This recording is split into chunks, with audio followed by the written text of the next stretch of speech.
Well, good evening, Internet. It is time for a little Bookward Bound with your host, with the not feeling the most, DP Knudten. And hi, everybody.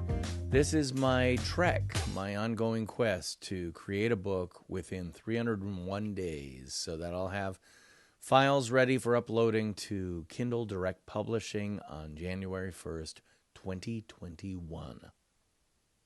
Crazy, right? Yeah, it is. Well, anyway, I'm doing this to keep myself honest and asking you to keep myself honest by making a commitment to doing 301 consecutive live streams as I work on my book, which is called NONFICTION BRAND, Discover, Craft, and Communicate the Completely True, Completely You brand you already are. And the way you do that is one piece at a time. And so tonight, I'm actually going to do some writing on a section that I started a couple of nights ago, but I'm going to continue writing it because I'm kind of feeling it. Yeah. So let's see what happens. Let's go right to the book right away. And I'm using Scrivener. This is what Scrivener looks like. It's I think it's available for both PC and Mac. I'm a Mac user, so it's definitely Mac, but I do think it is PC as well. And it's made by the guys at Literature and Latte. And whenever you hear me mention a product or piece of software or hardware or anything like that, please realize that I'm only mentioning it because I believe in the stuff, because I purchased it myself, and I can speak intelligently about my experience with said products. So if you have any questions, by all means, just enter them into the comment box. And if everything is configured correctly in Facebook Live, YouTube Live, and Twitch, I should be able to see those comments come over via Ecamm Live, the software I'm using to multiplex this live stream out. So go ahead, ask your questions. Don't worry about interrupting me. I'll answer them as soon as I feel like it, to be honest. Sorry. All right, so down at the bottom of the page, you can see that nice little flashing cursor there. That's telling me that's where I left off. And I'm in the section called What's Your Key 3, which is a big foundational thing about nonfiction branding. And so I'm going to write about it. In this case, right before this, I asked the question, so what 3 concepts, words, phrases, or any combination thereof make up my unique key 3? And there's the answer right there. Creative, collaborative, provocative.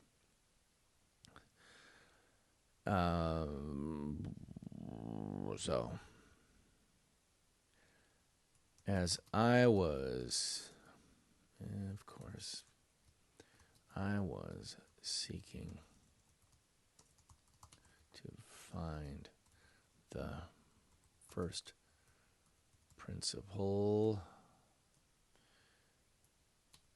words that best described me, what I do, and how I do it, comma, I considered a bunch of different phrases. But here's the thing about words. The more you add, comma, the less you really say.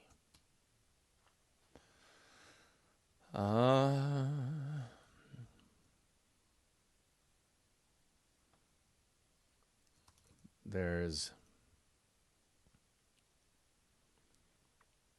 an old story that's been credited to Mark Twain, But I've found an even earlier.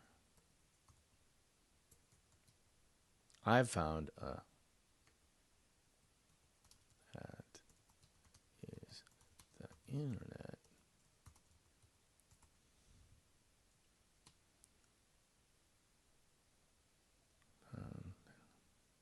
An even earlier notation from the 18th century.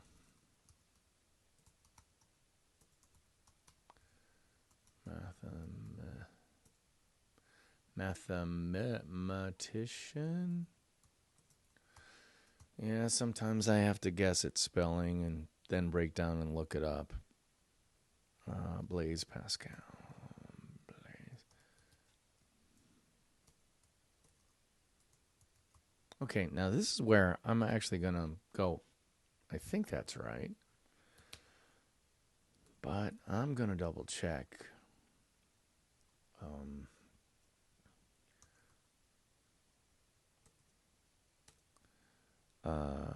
Shorter. It's a quote about shorter letter. I would have made this letter shorter if I had more time. Shorter, yeah. If I had more time, I would have written a shorter letter. Okay.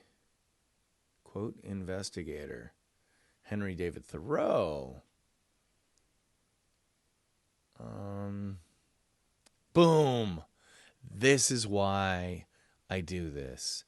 Quote investigator is one of the places I go because they actually go pretty deep in searching for quotes. And so when someone says, if I had more time, I would have written a shorter letter, and they cite Henry David Thoreau, or you can see down here, Mark Twain, George Bernard Shaw, Voltaire, Blaise Pascal, blah, blah, blah, blah, blah, all these different people, I always want to know the truth. And maybe, maybe that's one of my key 3 words is tell the truth or cite the truth or whatever. But I always look for what is the real, where did that quote actually come from? Quote investigator. I love this. Some of the attributions you have listed are spurious, but several are supported by solid evidence. The first known instance in the English language was a sentence translated from a text written by the French mathematician and philosopher Blaise Pascal. Now, I would attempt French, but my 3 weeks in 8th grade French taste of, French language course has not prepared me for anything other than oui, no, and that's about it. So I'm not going to attempt that, but you can see it on screen right there. Je n'ai fait ceci, plus long, blah, blah, blah, blah, blah. Sorry. I don't mean to insult the French. I'm making fun of my poor pronunciation. That said, he said, I have made this longer than usual because I have not had time to make it shorter. I think that's really fun. But I found one. But there's one thing about words, the more you add, the less you really say. There's an old story that's been credited to Mark Twain, but I found, that is the internet, found an even earlier citation from. He said in a letter to a friend,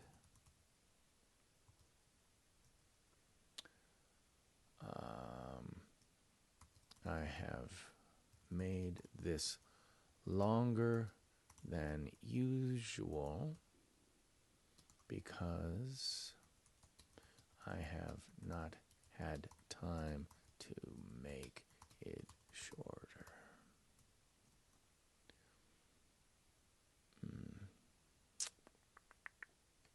I'm going to hit that with italics because it's such a nice quote.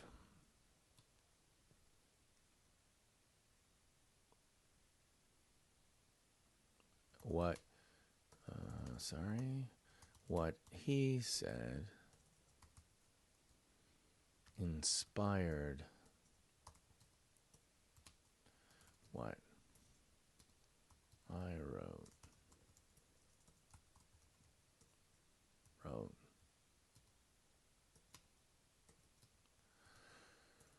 What I wrote, shown here, even shorter. More words, less meaning. I don't know if I'm going to keep that in there, that whole anecdote, but, you know, I think people learn by stories, by sharing, you know, by sharing parts.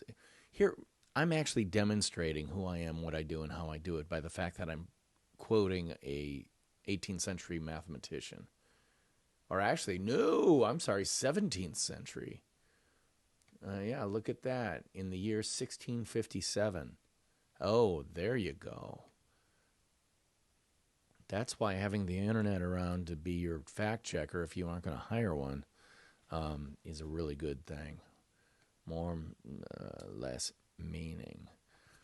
Let me read back that whole paragraph. I like to read paragraphs aloud because I like my prose to seem vocal, like it's coming straight out of my mouth. And so if I read through it and I start stumbling on words, that's a cue to me that, whoa, there's something in here that's causing some hiccups, some stumbling. Maybe you should do something to get rid of the stumbling. And so that's what I'm going to read through this aloud.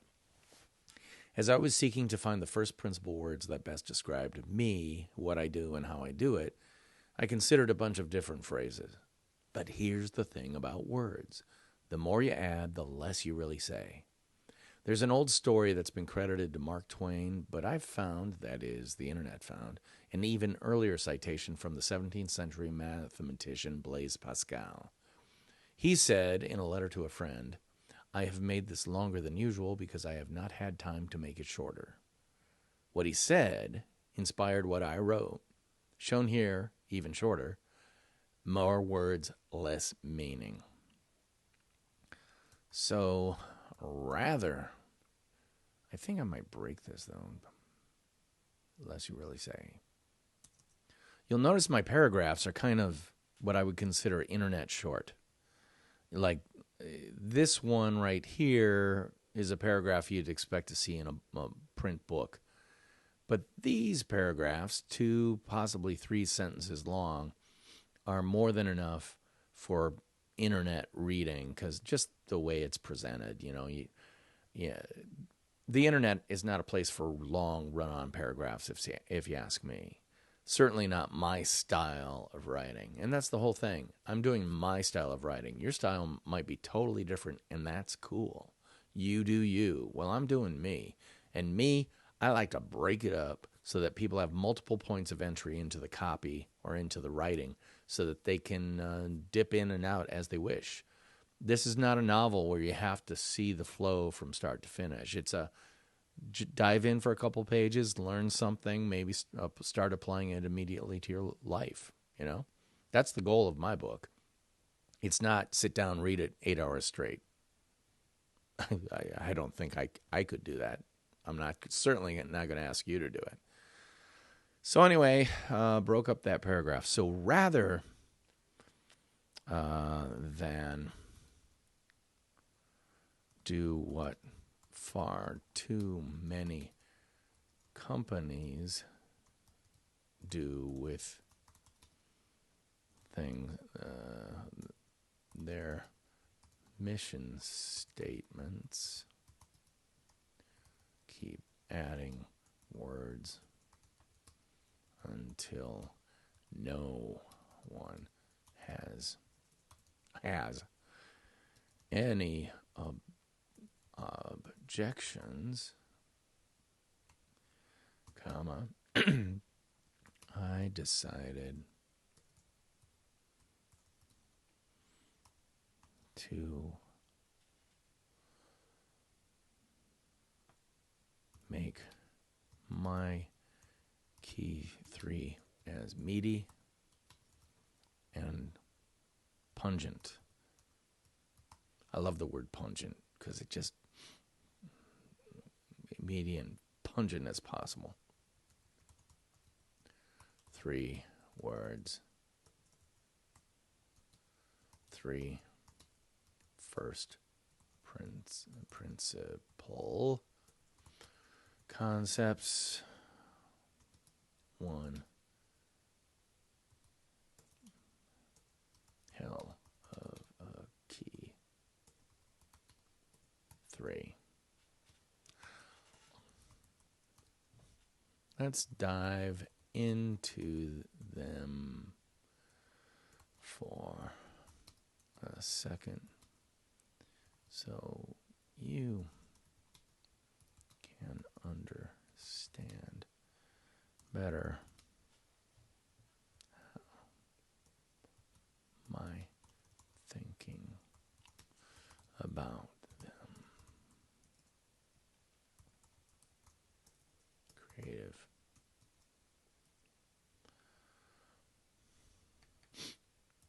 All right, so I'm not, well, maybe I'll indent. Can I do it yet? Does it allow me to indent? I'm not going to indent. I'm just going to leave it. But I am going to bold the first word of the creative. I learned this a long time ago.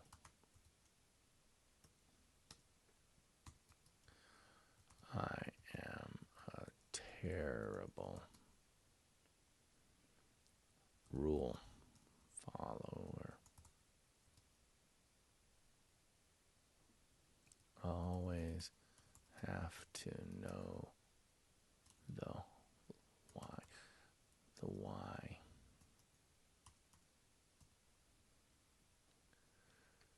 Like any good 5-year-old,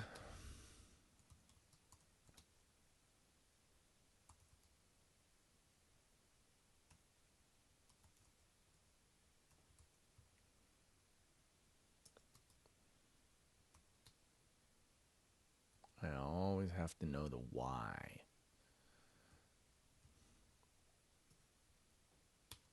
of something. And even then, I'll bend,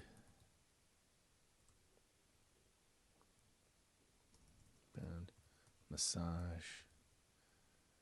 I'll bend, massage, contort,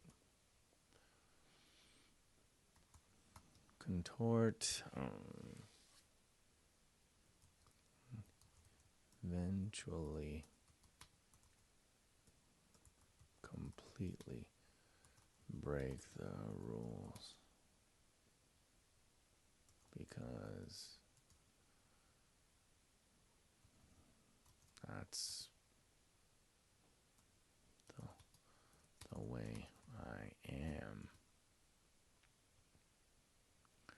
For a long time, I don't want to go long. I learned this a long time ago. As a kid, this was frowned upon. But as an adult, I quickly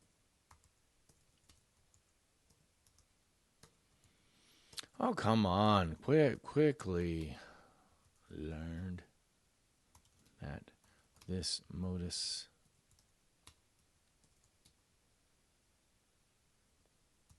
chaotic operandi. See, I'm violating the rules right there. The phrase is modus operandi, so I add the word chaotic in the middle of it. Why? Because I'm creative. I don't adhere to rules. I remake them. And by the way, why do I love Shakespeare so much? That dude went nuts when it comes to English language usage. Supposedly he's coined over 400 words in his plays. that did not exist prior to him writing them. If Billy can do it, so can I. He does it better, but yeah, so what? But as an adult, I quickly learned that this modus chaotic operandi is called something else. Creativity.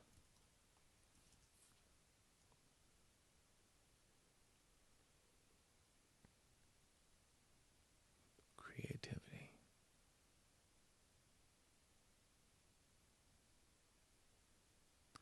When realized the above, the heavens parted, angels sang, and I went, and I shouted,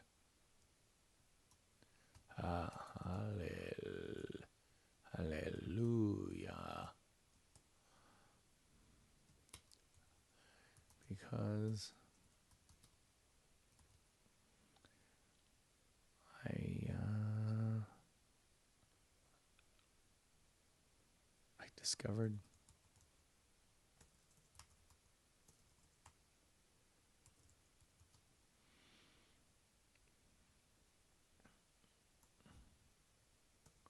one key thing about that affects all others. I gotta be creative. Creative.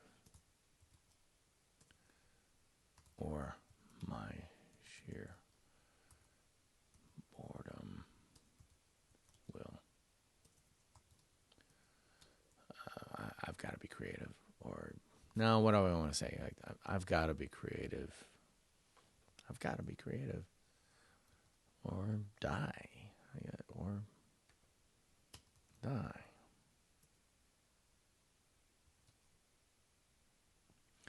This drives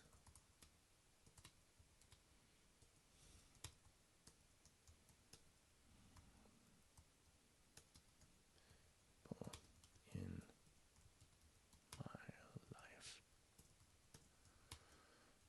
absolutely bonkers.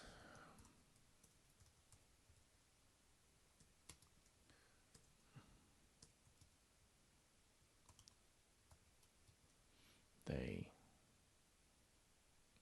bonkers.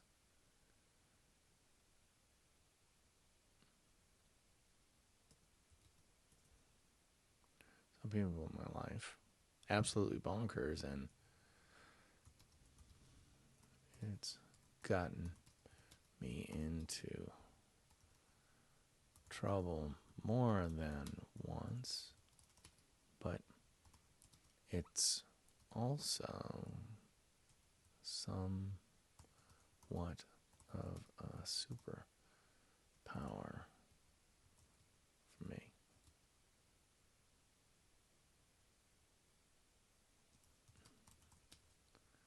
That's why it's the very first word / concept in my key 3. Be collaborative. Morative. Sometimes I gotta sound out the words. Go figure. One took me years.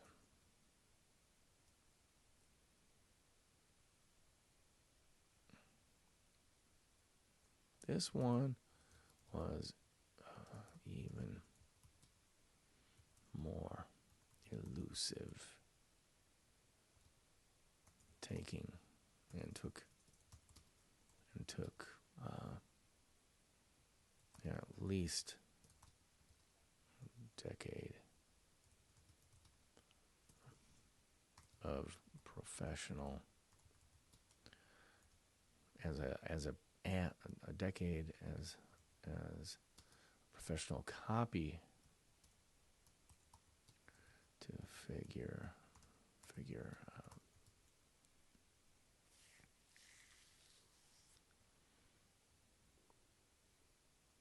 At first, I was a ball hog. That's what we called a kid who would never pass the ball while playing basketball or soccer. A ball hog is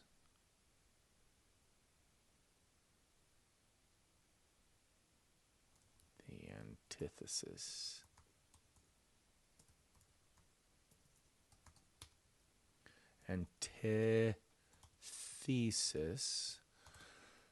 of a team player. Always takes once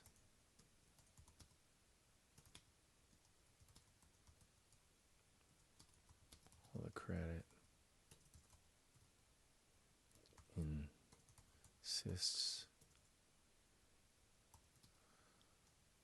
on his, her idea,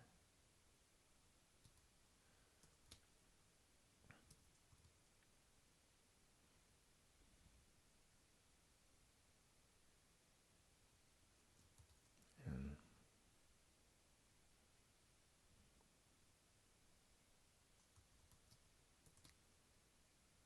the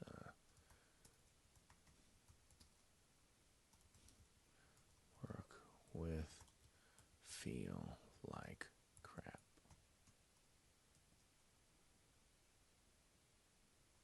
I was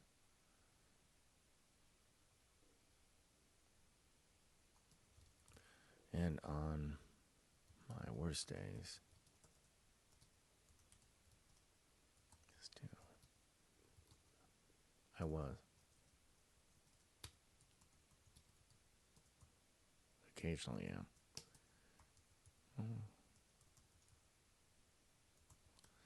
And on my worst days, occasionally am a ball hog.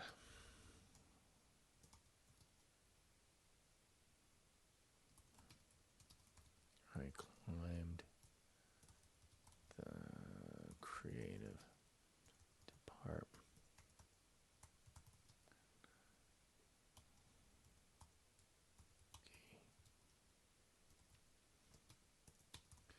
Discovered something. The work I did with others was always better than the work I did by myself.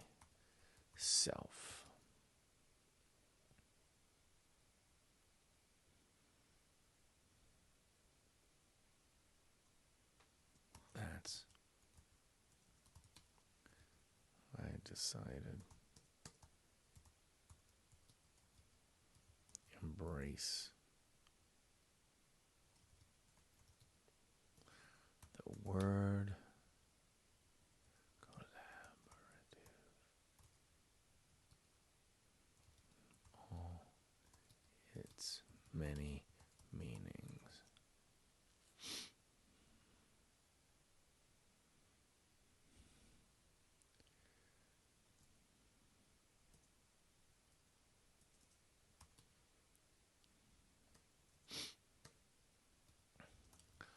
the ball hog in me lives. But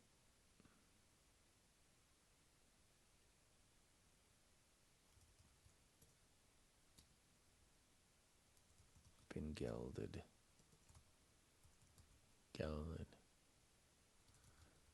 Locked away.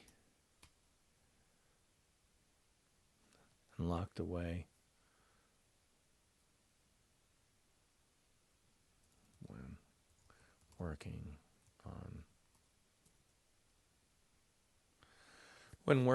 concept, when creating, how about that, when paid work for others.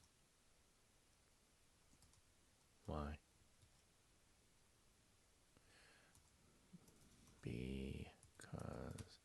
they are paying for it and deserve the best we can give them. And then provocative.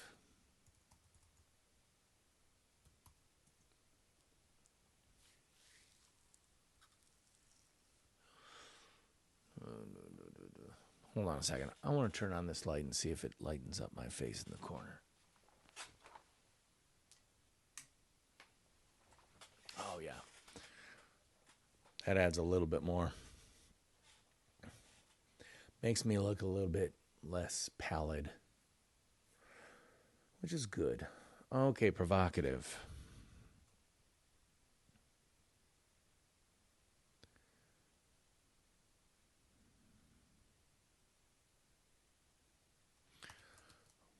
This concept word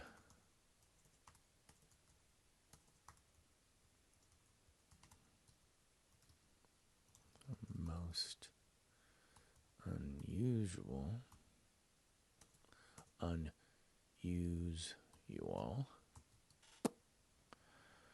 but probably the most definitive in describing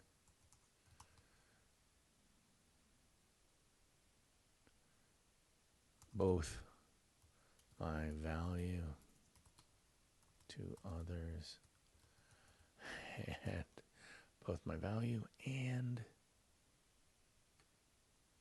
it's not value. So what's the opposite of value? What I'm trying to say is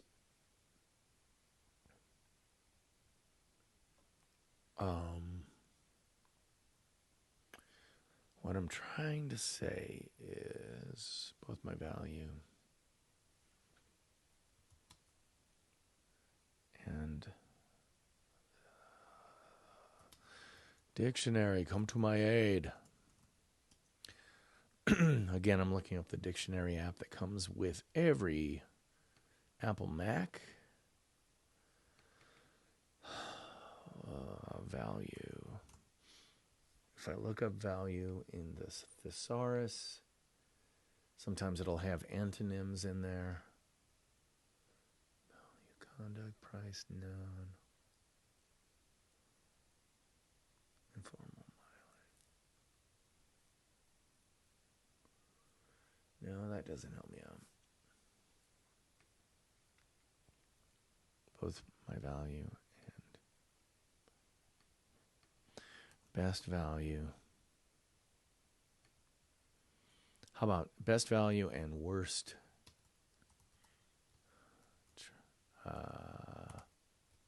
It's not trait.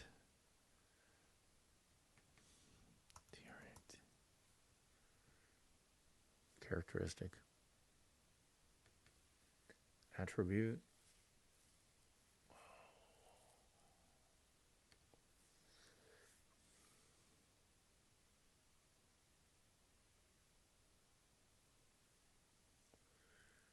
Rhythm, trick, habit, essential quality. Eccentricity, abnormality, abnormality. That's a good quirk.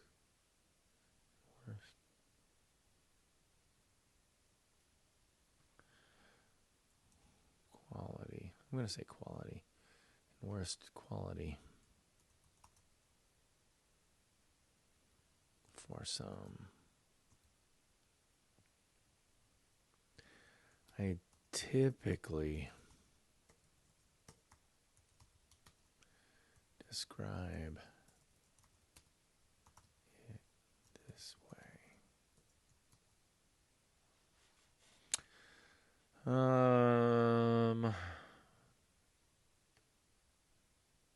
I want to chew on this a while. Yeah.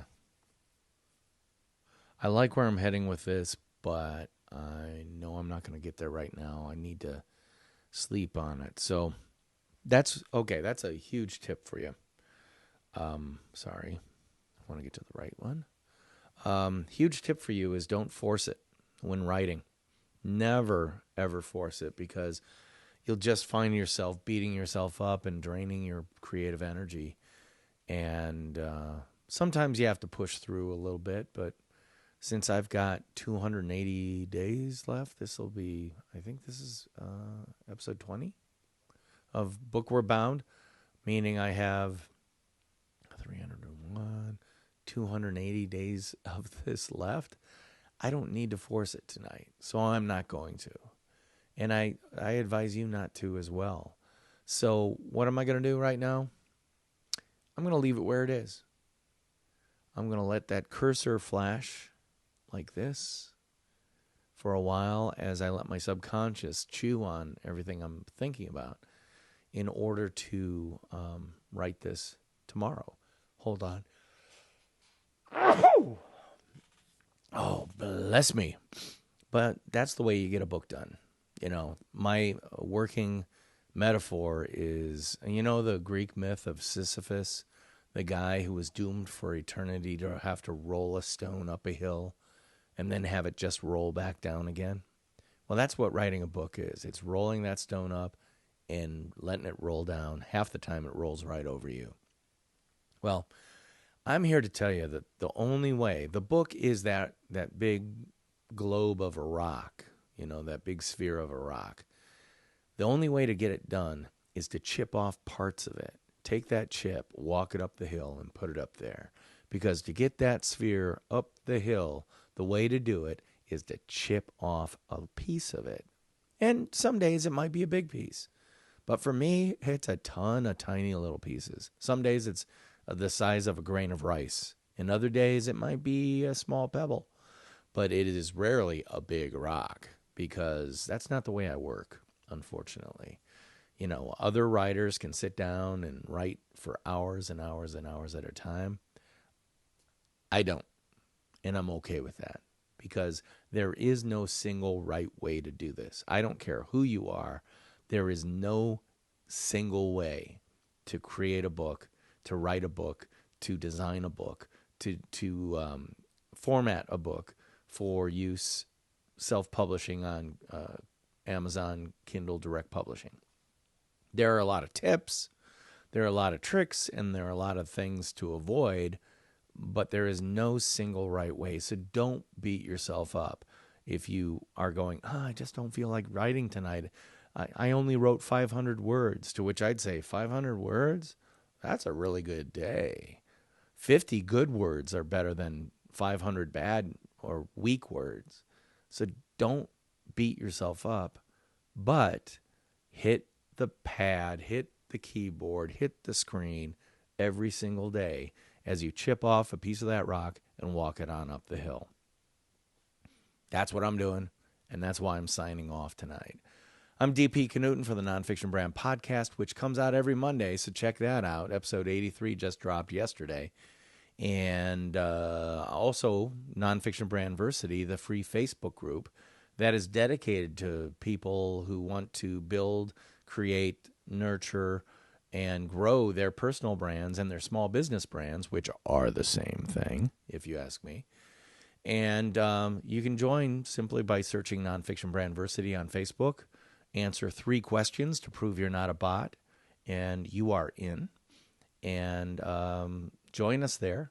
And if you have questions about what your personal brand is, how to get started, if you want to run by your key 3 to see if they make sense or if they're pungent enough to warrant inclusion in your key 3, ask away in the Facebook group. I can't wait to see you there on campus. Again, DP Knudten, can't wait to see you there. And this is our theme music. So take us on out, theme music.